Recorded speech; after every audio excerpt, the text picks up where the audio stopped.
What is going on, people? TripleM back again with another video, and we've got to talk about Argentina as they absolutely got shell-shocked and stunned by Saudi Arabia in a shock defeat, 2-1. And I don't think anybody really expected that. Most people predicted Brazil to win the World Cup, but I think it's fair to say a close second is Argentina. People who aren't predicting Brazil to win the World Cup are saying Argentina could be the one. And I genuinely believe that, even after today's defeat, because on the balance of it, they were the better team. And that's not taking anything away from Saudi Arabia. That's not saying that Saudi Arabia didn't deserve to win the game. Oh, believe you me, they deserve to win. But on the balance of it, if you look at the data and if you actually watch the game, Argentina dominated the possession. They created majority of the big chances. They created majority of the smaller and less quality chances. They had most of the shots, both inside and outside the box. And just generally, in terms of the flow of the game, they were in control for much of that game. But Saudi Arabia showed resilience. Saudi Arabia showed passion. Saudi Arabia showed the type of drive you want to see at the World Cup. They showed that they are not here to just be a filler, right? They show that they are here to play football. And another interesting fact, and what makes this all the more special and what makes this achievement even more grandiose for Saudi Arabia,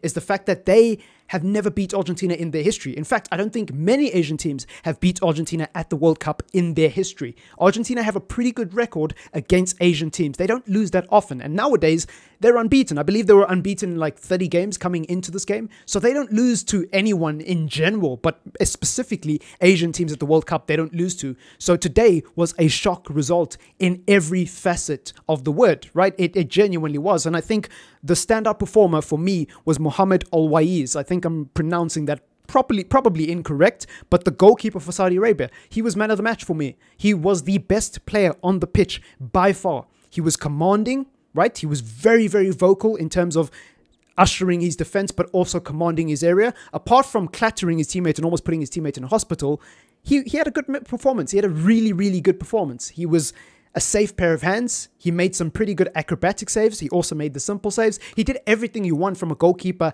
at a tournament of this magnitude. In terms of Argentina, I wasn't really impressed with them. I thought Messi had a very quiet game. He wasn't terrible, but he just had a very quiet game. Di Maria was struggling. Papu Gomez was struggling out on that wing as well. The fact that Enzo Fernandez and Martinez did not start, it's a disgrace. And I'm not talking about Martinez the goalkeeper or Martinez the striker. I'm talking about the butcher, okay? I'm talking about the luchador, the one who plays for Manchester United, the best defender in the Premier League, Lisandro Martinez. I can't believe he didn't start. Why on earth would you not start him? And I'm almost starting to feel like international team managers or national team managers have a bias. They have a strong bias, even worse than club managers. They're stubborn and they're relentless in their desire to prove a point. And it just doesn't make sense to me, because based on current form, you should be picking Martinez. You should be playing Enzo Fernandez because of the season he's having at Benfica. There is absolutely no reason to not be starting those players, especially against a team like Saudi Arabia, with all due respect.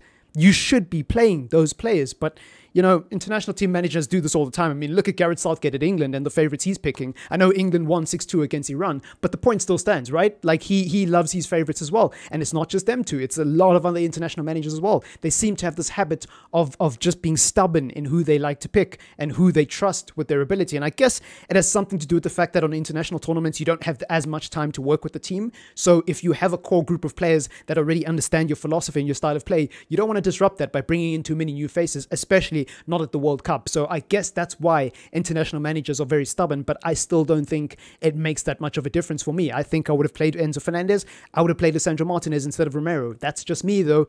That's just me. Apart from that, I've got nothing else to say about the game itself. I think Argentina will go on to have a very good World Cup. I think if you look throughout history, there's been many teams that have lost their first game and gone on to win the World Cup. I remember the best example by far, and the one that will always stay in my memory, was Spain. Because when the 2020 World Cup happened, obviously I was supporting my home country, South Africa, but a team I've always loved and I've always watched was Spain. And I remember in that World Cup talking about how I believed in the Spain team. I thought the Spain team was going to do well. And lo and behold, they went to go win the World Cup. Now, since then, they've been absolutely ass cheeks, let's be honest. But I like Spain. I've always loved Spain because of the brand of football they play. I believe in the idea of taking the ball away from your opponent and suffocating them, making them chase shadows, and that's how you control a game of football. Doesn't work out 90% of the time if you don't have the players and the quality to do it, but I just love that idea of football. I love that tiki-taka philosophy, the old school tiki-taka, not the new school, the one that Man City are playing nowadays. Like the old school, vintage Spanish tiki-taka. Slow it down, bore the life out of your opponents, score one goal, park the bus, keep a clean sheet, go all the way to the final, and win the tournament. I just love that. That's the type of football I enjoy to watch. I know a lot of people will disagree, but yeah, they're the best example because they lost their first game in that World Cup and then they went on to win it. There's been many other examples. I believe Italy did it as well. They lost their first game and then they went on to win the World Cup. So there's nothing wrong with starting badly in a tournament. I mean, look at Italy in the Euros. They didn't start off well. Not many people said Italy are going to win the Euros after the group stages. And then lo and behold, they ended up in a final and beat England. So, you know, it is what it is. I genuinely believe that Argentina are still strong favorites to win this World Cup. And if anything, this loss is a test for them now. How will they bounce back? How will they show that they have the potential to hang on in that group, get out of the group, and then go deep into the knockout phase? That will be the test of a true champion, and I believe they'll pass that test with flying colors. But it's been your boy TripleM. Let me know what you think in the comments down below. Leave a like on the video and subscribe to the channel if you're new. Peace.